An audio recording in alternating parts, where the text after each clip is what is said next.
What's going on, everyone? Coach Aaron here, back again with another video. In this video today, I want to talk a little bit about what I think maybe the future of powerlifting is, or where powerlifting is heading. So oftentimes we try and look back at the history of powerlifting, not only just seeing like who the champions are, but seeing different trends, whether raw powerlifting was more popular, multiply powerlifting was more popular, drug tested for non-tested, but also as a lifter, you may look into the future and say, okay, what do you think the next trend is going to be, or what do you think is going to be the next popular division? And same thing as a coach, you may want to look at what are some popular trends that are coming up in programming, or where do you think the competitions are heading towards as far as, again, national titles, world titles, prize money, tested versus non-tested, those kinds of things. So these are some things that I get asked sometimes, whether I'm on a podcast or just in person.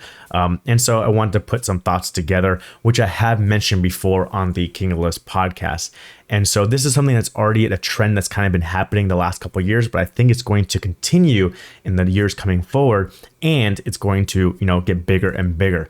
And that's just going to be the amount of depth that some of these competitions and the amount of risk or amount of effort that people are going to put into the competition, whether it's the prep or the competition itself, because there's a lot at stake and there's a lot of competition.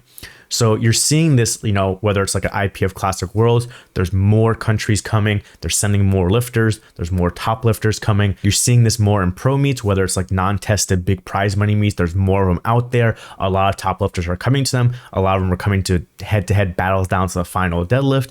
And you're even seeing that on the tested side as well with, SBD's trying to do the Sheffield. The IPF is trying to bring more prize money to the other Arnolds outside North America. In North America, USAPL has been doing prize money at the Arnold pretty much every year, the last 5-7 years, and building up the prize. Now USAPL is also doing this pro series, so they're extending it to other events. And so you're gonna have all these opportunities, not only for tons of competition, but also more at stake, because it's not just a world title on the line anymore. Now for some of them, there is prize money on top of the world title, or separate from the world title, other events where there's big prize money involved. So what may happen in a sport where the competition is going up and there's more money involved is that, like I said, people will take more risks or put more effort, more time into doing everything they possibly can to perform as best as they can at that competition. So at competitions, you may see people be more aggressive with attempts.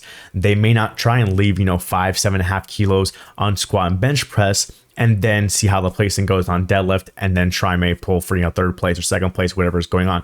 They might try and maximize what they can on squat because they feel they need it, maximize what they can on bench press because they feel they need it, because then when it comes to deadlift, it's going to be a battle to the very end. And if they maximize their subtotal, it's going to put them in a better position for the deadlift. Where if someone went too conservative on their subtotal, then they may have to pull something too big when it comes to the deadlift. So you may see people open up heavier and be more aggressive to try and maximize their third, which could lead to people missing more attempts. So you may get this trend where the amount of attempts that are made on average, or even made for the top 3 or top 5, is going to go down, because everyone's going to get aggressive, everyone's going to try and open up heavy, and everyone's going to try and maximize their subtotal, especially when they see the opening attempts come out. Usually 30 minutes before the competition starts, you'll be able to see everyone's openers and their body weights, and you're able to see, oh, this person has a huge number, this person's opening up more than their PR. And so they may have to be like, okay, well, we need to be aggressive too to keep up with this person. So not only are a few people being aggressive with their attempts and trying to maximize their subtotal, but then everyone else is seeing that and maybe adjusting and saying, okay, well, I need to be doing the same thing too to keep up with these lifters. So one weight class where you may have seen this is at the 2021 IPF Classic Powerlifting Worlds in the 69 kilo weight class. It was a battle between 5 or 6 lifters, not only in the nominations, but then once you saw the openers come in, you saw it was going to be a very close battle. It was a new weight class. You didn't know where everyone's body weight was going to fall. So once you saw the openers and once you saw the body weights, then you saw people, some of them be very aggressive and some of them have to adjust based on what other lifters are making. And you saw some more missed attempts when it came to squat, bench press, and deadlift. And the placing didn't turn out necessarily the way a lot of us had predicted that it would turn out. And the same thing can be said for the training leading up to the competition, because it's not just about being aggressive in the competition, maximizing your total, and trying to win, the world title, as much money as possible. Is that you also then want to put more time, effort, and maybe take more risk in the training leading up, because you want to maximize the amount of gains you make in your training and then be able to perform your best in the competition. So some people may try and push the volume a little bit higher in the training cycle leading up. People may try and push the singles in that peaking phase in the few weeks leading up higher to try and maximize as much as they can.